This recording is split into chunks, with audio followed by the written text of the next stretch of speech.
In May of 2025, everything stopped for the Boston Celtics. During a playoff game, their franchise star, Jayson Tatum, went down with what every basketball player fears the most: a torn Achilles tendon. One moment he was attacking the basket, and the next he was on the floor, holding his leg, with the entire arena suddenly going silent.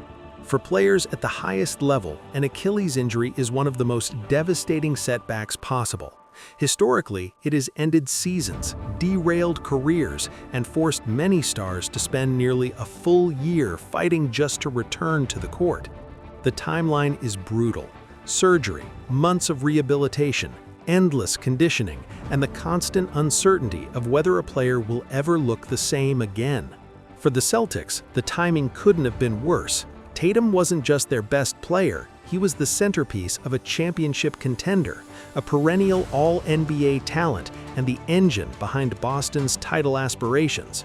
And when he went down, a lot of people started asking the same question: had Boston's championship window just closed?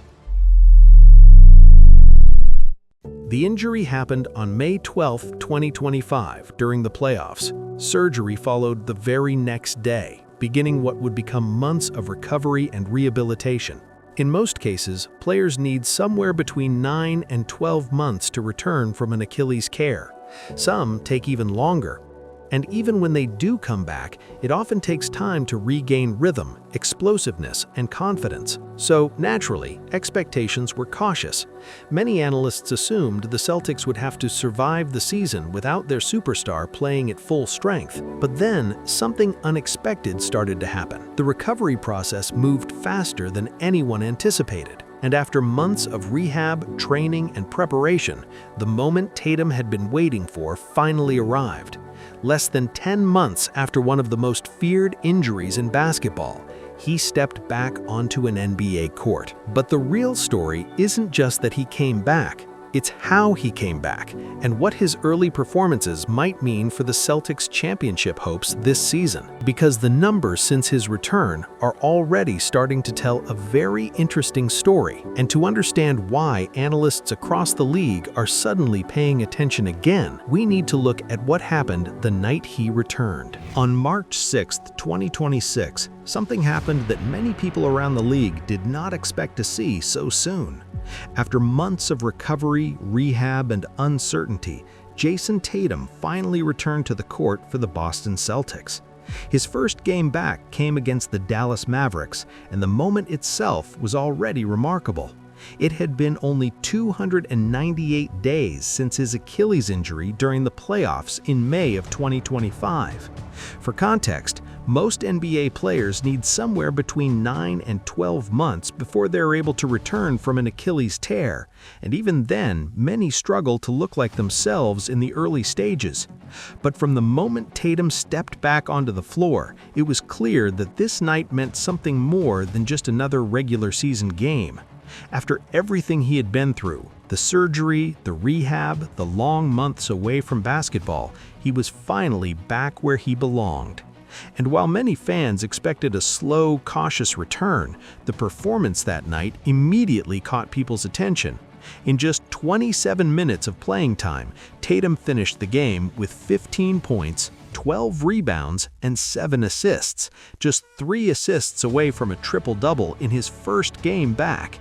At times, he looked rusty, which is completely normal after such a long layoff, but he also showed flashes of the same playmaking and versatility that made him one of the best players in the league. Even more importantly, the Celtics won the game convincingly.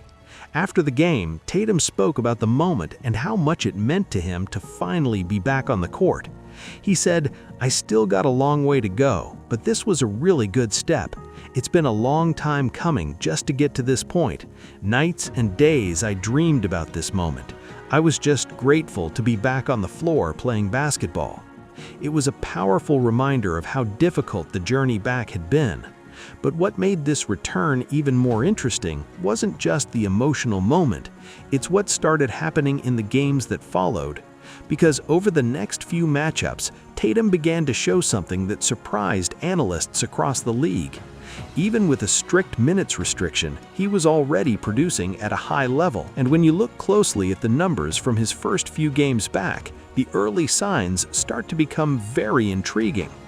To really understand why people around the league are suddenly paying attention again, we need to look at the numbers. And remember, these statistics are based on the games played up to the moment this video is being produced, so they may change quickly as the season continues. But even in this very small sample size, the early results from Jayson Tatum have been surprisingly strong. After returning against the Dallas Mavericks, Tatum played 2 more games in the following days. The second game came against the Cleveland Cavaliers. In that matchup, he finished with 20 points, including 12 points in the first quarter alone, showing early signs that his offensive rhythm was starting to come back. Then came the third game, this time against the San Antonio Spurs, and this was his best scoring performance since returning. Tatum finished the game with 24 points, continuing the gradual upward trend in his production. When we combine those 3 games, the averages look like this: 19.7 points per game, 6.7 rebounds per game, 3.7 assists per game, and 1 steal per game. And he's doing all of that while shooting just under 40% from the field.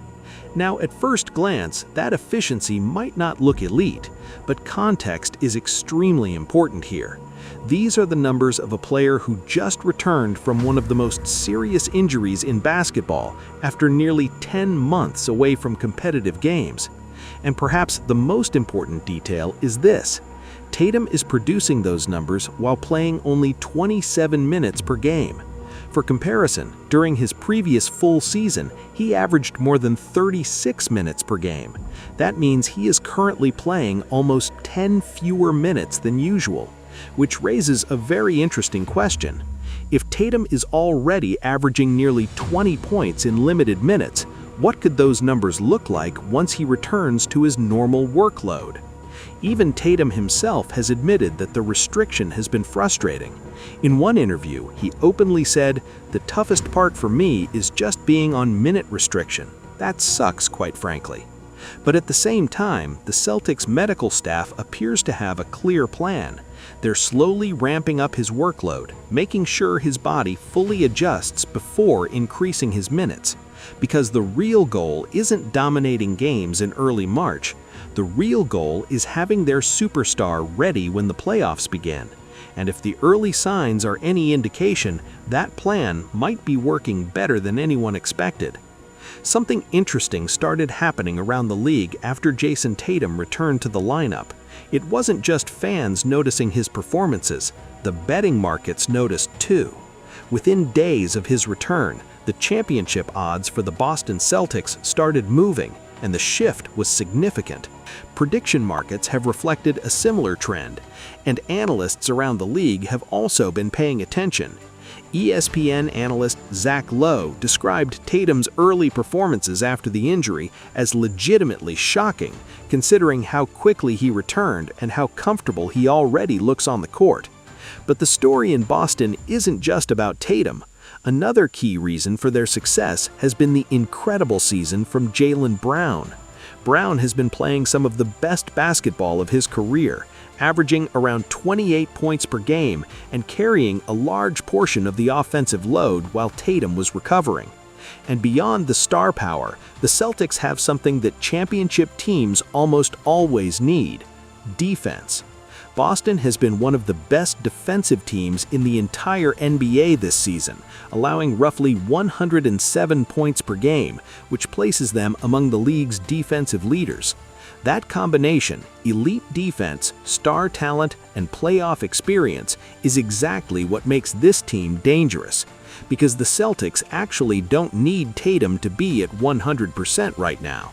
They just need him to gradually build his rhythm, increase his minutes, and reach peak form by the time the playoffs arrive.